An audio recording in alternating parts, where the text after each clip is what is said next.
Hello, how about this? What a strange new way to try doing lessons. I hope it works okay and that the information I give you is understandable and clear. I would welcome your feedback. If you have any suggestions or things that didn't quite make sense, every lesson, let me know if there's something that you need to um, understand a little bit better, okay? So we're going to start with these new books. I'm excited about them. Thank you for being willing to switch as we move on to a new series. I like the series that you were using before. This one I think is even better personally. I like the music and the way it teaches. So we're going to use it and we're going to start in our lesson book, okay? And there's a reason for that. Typically I like to start with technique, but we're going to start with lesson because we are going to be introducing new note values. Because I don't have either of your books with me previously, this may be something that was already discussed in your other books. But again, I don't have them to verify whether that's true or not. So we're going to discuss this and we're going to apply it in our lesson book and our recital book for, well, I believe it's in recital. It may not be in recital this week, but it's definitely going to be in your lesson book as well as your technique book. Okay, so you're familiar. Let me bring this up to the camera where you can see. Obviously, you're familiar with a dotted half note, which gets 3 counts, which is, of course, just a half note, which gets 2, plus a quarter note, which is 1, and that equals 3 counts, right? Now, this is the one I don't recall if you've had in your music yet. We also have a dot that can go with a quarter note, and that just gets 1.5 counts. It is made up of a quarter note and what is called an eighth note. An eighth note is half a count. So, of course, if you add 1 plus a half, you get 1.5 counts, and that's again represented with a quarter note, all colored in, and a dot. Okay, so that's 1.5 counts. Now, this is how we would count that out. There's 2 different ways they show us how we would count that out. When we are speaking, when we use eighth notes, we say and for our count for them, okay? Just like when we were using quarter notes before, it's 1, 2, 3, 4. Now, when we add in eighth notes, I'm just going to do a measure clicking my finger or using my hand and saying 1 and you'll hear this would be an eighth note sound. If I had 4, well, it would actually be 8 eighth notes in a measure. It'd be 1 and 2 and 3 and 4 and, or let me play it on middle C. 1 and 2 and 3 and 4 and. Those are eighth notes, and you noticed some of them got the count on the actual number, the 1 or the 2 or the 3 or the 4. The other one, the second one after each one, got a count on the and. So that's how we count eighth notes. So right here we have 1 and, because we have to have both if it's a quarter note, 1 and 2 and. Again, 1 and 2 and. So that's a way of writing this as these 2 as eighth notes and using just the quarter note. But here's the part that we're trying to learn, right? With the dotted quarter note, which is again 1 and 2 and. It's the same rhythm right here. These notes are just not tied. Instead, we write it like this, okay? So we're now going to use that and implement it into our songs. So let's look over here. This is just a 4, I guess 5 actually. No, I have to pull it back like that for my eyes. Isn't that funny? Anyway, yes, 4 little things that you can practice that will help you to recognize and come to learn that pattern, okay? So it's nice too because it's with songs that you know. So Silent Night, Deck the Halls, Oh Beautiful for Spacious Skies, and Here Comes the Bride. So we've got Silent Night, so it'll be 1 and 2 and 3 and 1 and 2 and 3 and 1 and 2 and 3 and 1 and 2. Or if we're playing it, 1 and 2 and 3 and 1 and 2 and 3 and 1 and 2 and 3 and 1. Now let me move this so you can watch. 1 and 2 and 3 and 1 and 2 and 3 and 1 and 2 and 3 and 1 and 2 and 3 and. So again, you know that song. You by singing it, you automatically are singing a dotted quarter note with an eighth following. You just may not have known that's what you were singing before. It's the same with Deck the Halls. So let me bring this back up and we'll just take a quick look. So we have that again.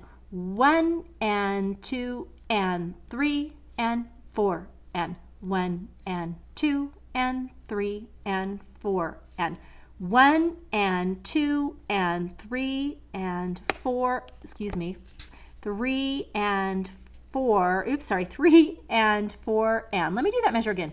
1 and 2 and 3 and 4 and 1 and 2 and 3 and 4 and, okay? So let me play it now. Deck the Halls. It starts on in the C position with our fifth finger on G, and it's 1 and 2 and 3 and 4 and 1 and 2 and 3 and 4 and 1 and 2 and 3 and 4 and 1 and 2 and 3 and 4 and those last la la la's they had playing with your left hand, but I was holding my music up here, okay? Now, oh beautiful for spacious skies, we're going to do the same thing. So this one has a pickup note, which means we have a note by itself at the beginning, which would be compensated for at the end of the song, which we don't have. So this would actually get count 4, and then we go into count starting with beats 1 again. So for 1 and 2 and 3 and 4 and 1 and 2 and 3 and 4 and 1 and 2 and 3 and 4 and 1 and 2 and 3 and then they have the rest so they don't finish that out, okay? Playing that one, it's with our left hand with our thumb on D right above middle C. By the way, this little black thing here is just to show you where middle C is, simply because the keyboard doesn't look like it's centered on the video because of the way we had to move it. So nonetheless, that's our middle C, okay? So we play this one with our left hand. 1 and 2 and 3 and 4 and 1 and 2 and 3 and 4 and 1 and 2 and right hand comes in. 1 and 2 and 3 and right, and then the song would continue. So when you're putting your fingers on that, basically your thumbs are sharing D right above middle C, okay? Finally, the last one that they show us is Here Comes the Bride. And they have this one down in low G position, all right? So we're all the way down here with our fifth finger on G, and we're gonna hold that first one for a half count, or a half note, excuse me. So we go 1 and 2 and 3 and 4 and 1, 2 and 3 and 4 and 1 and 2 and 3 and 4 and 1 and 2 and 3 and 4 and. Okay, so hopefully that's starting to make sense how that rhythm works. The quarter note with the dot, bum bum, bum bum. These are just a bunch of quarters. So quarter, eighth quarter, eighth quarter, or I should have said it was the quarter with a dot. So 1 and 2 and 3 and 4 and 1 and 2 and 3 and 4 and anyway, that's kind of the rhythm. Now we're going to apply it to our actual piece that you will be working on this week. And we're going to use this same piece next week as well, because we're going to tie it in to some technique, our songs and technique that we'll be learning next time. And we're going to make one long song out of it. It's kind of fun. Alouette, page 6. You will be familiar with this song, most likely, all right? We've got that rhythm. Let me pull it up here again. Got that very same rhythm that we just played over in other pieces. So 1 and 2 and 3 and 4 and 1 and 2 and 3 and rest on the 4. 1 and 2 and 3 and 4 and 1 and 2 and 3 and 4 and. Okay, so let me play it for you. It starts out loud. On the third measure, it goes soft, all right? Then on measure, I'm going to bring it back up and just show you some of these things before I play. On measure 5, on the second line, we have this crescendo, so it gets louder. And on the second measure, right after that, it immediately has a decrescendo, which means it gets softer. Then we're back to loud or forte. Then we have 4 accents in a row on that measure, so they're a little more pronounced right there. And then we go back to the smooth, just like we had at the beginning. The smooth with the dotted quarter in the 8th note again. And come over to here, and then we end soft, okay? So now let me play Alouette. Like I say, it's a song you will recognize if you don't already recognize it by its name. We're in the C position, okay? Starting out loud. Now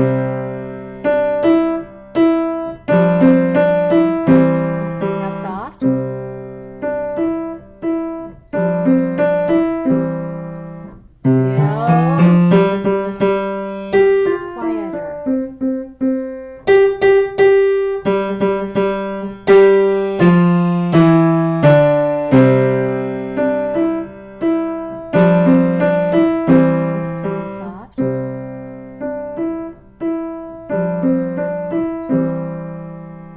Okay, do you recognize it?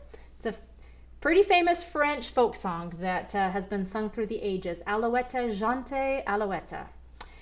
All right, so like I said, we're going to take that rhythm into and apply it here now in our technique that we're going to be doing this week.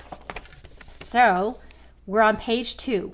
We're going to do A and we're going to do B, all right? And A applies that same rhythm that we just used. 1 and 2 and 3 and 4 and. And notice that the left hand is going to keep 8 notes all along. So they have our steady rhythm. 1 and 2 and 3 and 4 and. 1 and 2 and 3 and 4 and. Okay?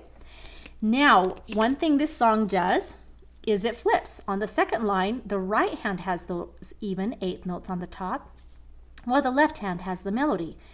When that happens, you need to work, and this takes sometimes a lot of developing, but just try it, and we'll continually work on it in various songs. You want your left hand to be louder than your right hand, because being the fact that it has the melody, that's the part we want to hear. We don't want to hear so loud the accompaniment, okay? Couple of other things to note on this song before I then play it for you. Up in this paragraph above, it says, Adagio to Allegro. That means as you begin learning this song, play Adagio, which is a nice slow pace. As the week progresses and you become more comfortable, excuse me, with it, then you will increase the speed to Allegro, which is fast. Only go as fast as you can. However, never get it so fast that the measures sound out of whack and they're not consistent and so forth. They do need to be consistent with their tempo. The last thing is that, well, I guess 2 things. We do have a repeat sign. And this F to P means the first time you play it loud, and then on the repeat you play it soft, okay? All right, so let me play this one for you now. And you'll hear, and in fact I'll count out loud while I'm playing so that you hear that dotted quarter rhythm with the 8th note. And then I'll play it again without counting out loud. So, 1 and 2 and 3 and 4 and 1 and 2 and 3 and 4 and 1 and 2 and 3 and 4 and 1 and 2 and 3 and 4 and. Okay, and then I won't take the repeat, but you would. Now I'm going to play that without the counting it. And this time I'm going to play it Adagio. That was not Adagio, so let's slow it down to Adagio. Now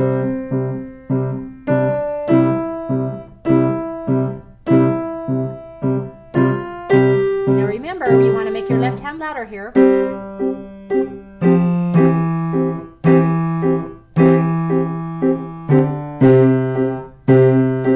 And of course you'll repeat and you'll play it soft. Now, just for fun, excuse me, I will play it even faster than I did before, which would be more so of an allegro. You can try it this week, and that would be very fun and great, but don't let your fingers get out of control if you want to go fast. Here it would be a little more on the allegro side.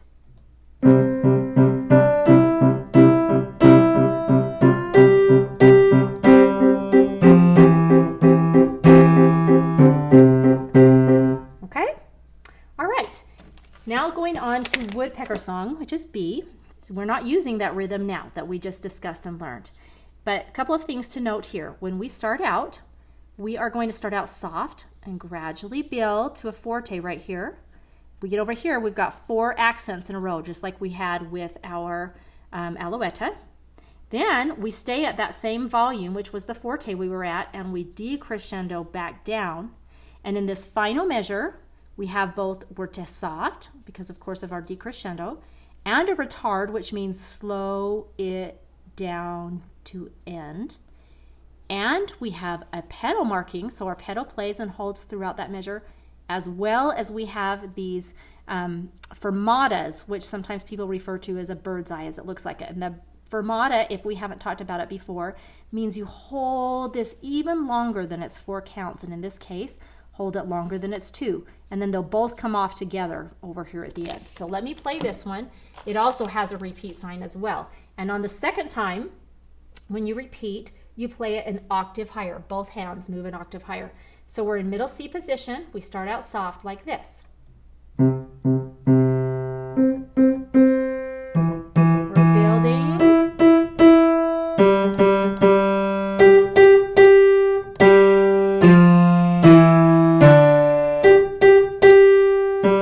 Getting softer.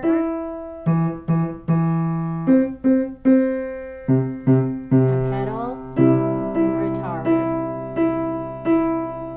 Then we move our hands up.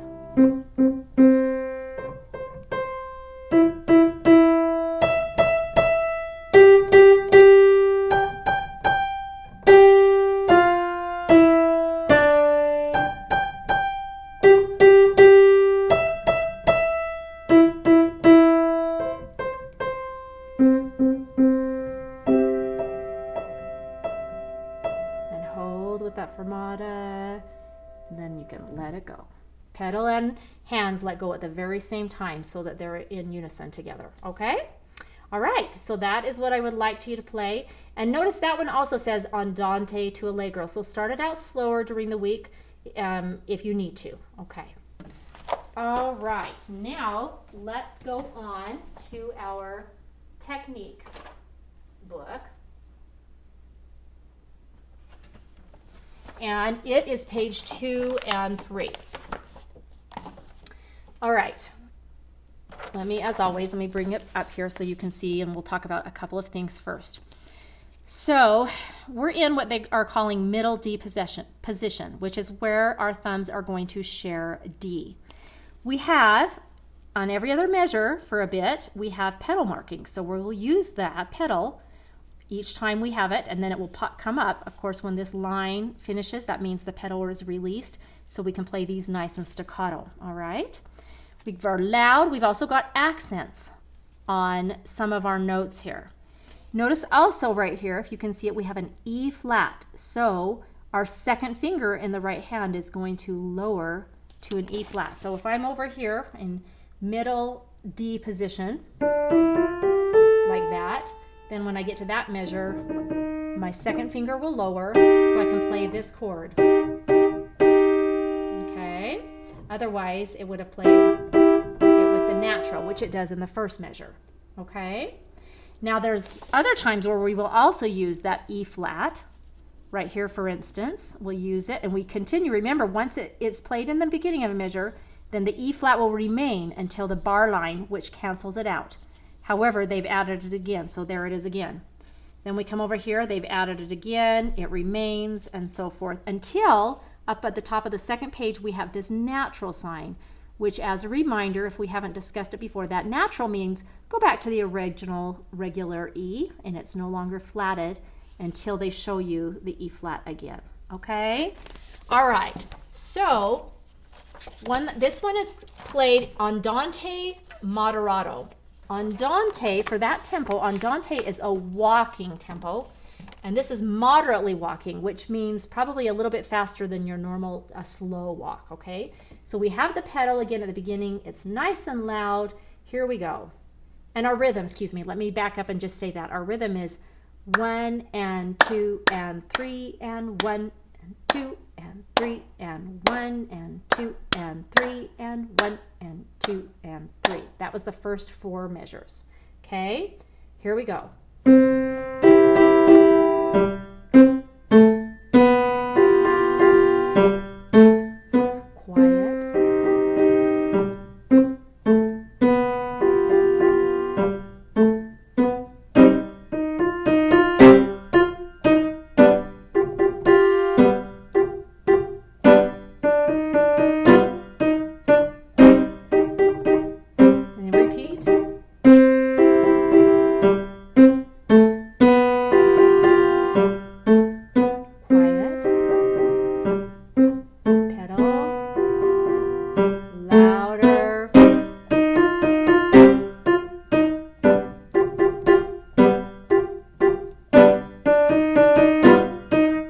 Now we take the second ending, so we're at the top of the next page.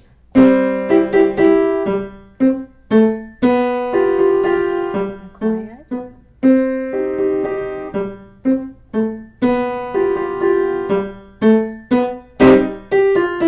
Oops, sorry. It's a flat.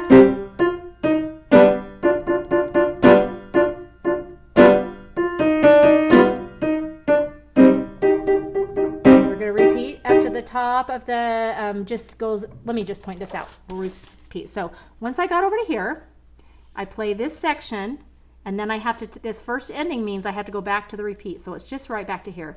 We play that twice, in other words. And then on the second time, though, let me back up again. Play this, I repeat, but I do not repeat that ending. Again, that's the first ending. Once I get here, I go to the second ending, okay? And that is when I then finish the piece, all right? So let me just mark this out for you. So we play along, we play along, we play along. We take this repeat, which takes us back here. So we play this. We don't play these again because, again, that's another first ending. Instead, once we finish here, we come up to top of page 2. We play along, we play along, we play along. Take that first ending back to the repeat. Then we come to here, take the second ending, which then takes us to the end of the piece, okay? So now I'll just start right here and play and take that first ending and back and come down to the second ending, okay? All right, so here we go.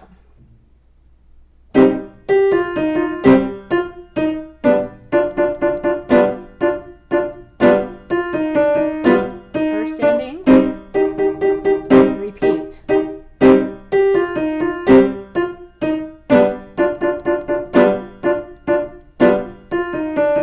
Second ending,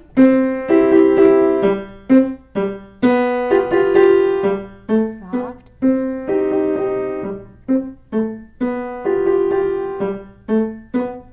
and then you go down lower with your left hand. Okay, so let's note that as well. This last part, this last measure says 8 VA just on your left hand only, which means rather than playing right where you were at with G, A, B, C, you go 1 octave lower. So rather than here, it just comes down to 5th finger on that G. And you move a hand. And then you rest. Okay? So that's the song. It's actually, I think, a fun song. To start out, I played more how you would end the piece. If you can get it to that speed, great. If you never get it quite that fast, that's okay. It doesn't need to go faster than that. But you're also welcome to play it about this speed or somewhere around here.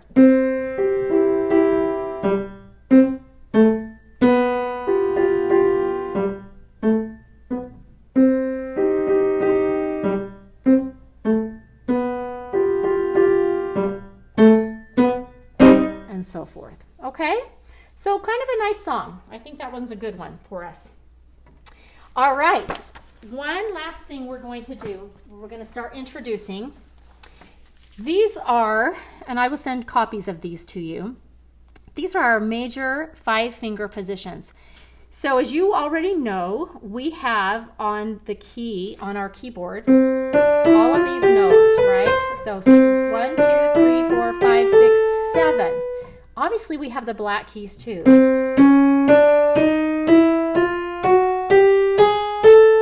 And now I'm back to C. So now I've played every one of them. So in all, that's 1, 2, 3, 4, 5, 6, 7, 8, 9, 10, 11, 12. And we're back to C. Each one of those has a corresponding key. Like you've learned to play in the key of C. You've learned to play in the key of G. Learned a bit in the key of F. Well, every one of those have a key associated with them, and we're going to start learning the 5-finger patterns associated with each key. We're going to do it by starting in C, which you're very familiar with, and we have this little pattern that we will follow with both right hand and left hand, and it uses this same pattern for each key.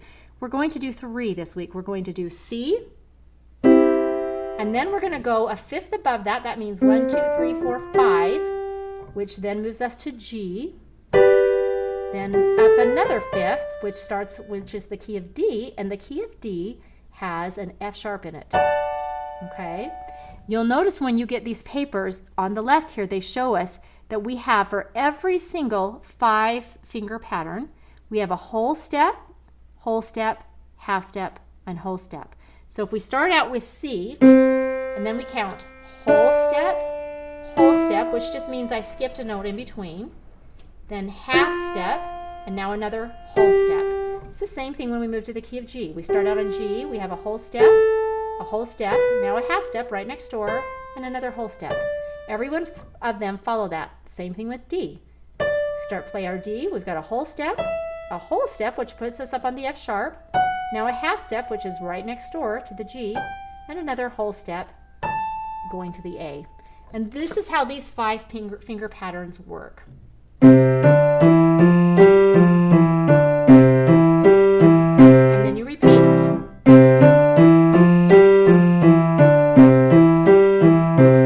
And you'll move yourself, get comfortable. You're on G.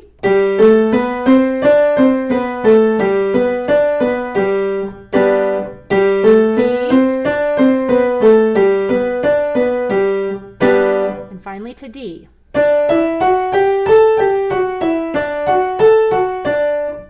Repeat.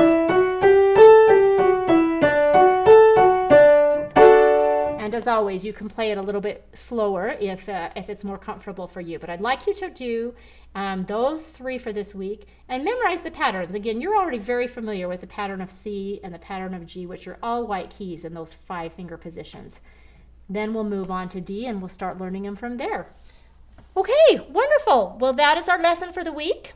Good luck in your practicing. And if you have, again, any questions, any feedback, anything you'd like me to focus on, or something that you didn't understand, definitely let me know, either through text or a phone call or whatever is best for you. Thank you, and bye.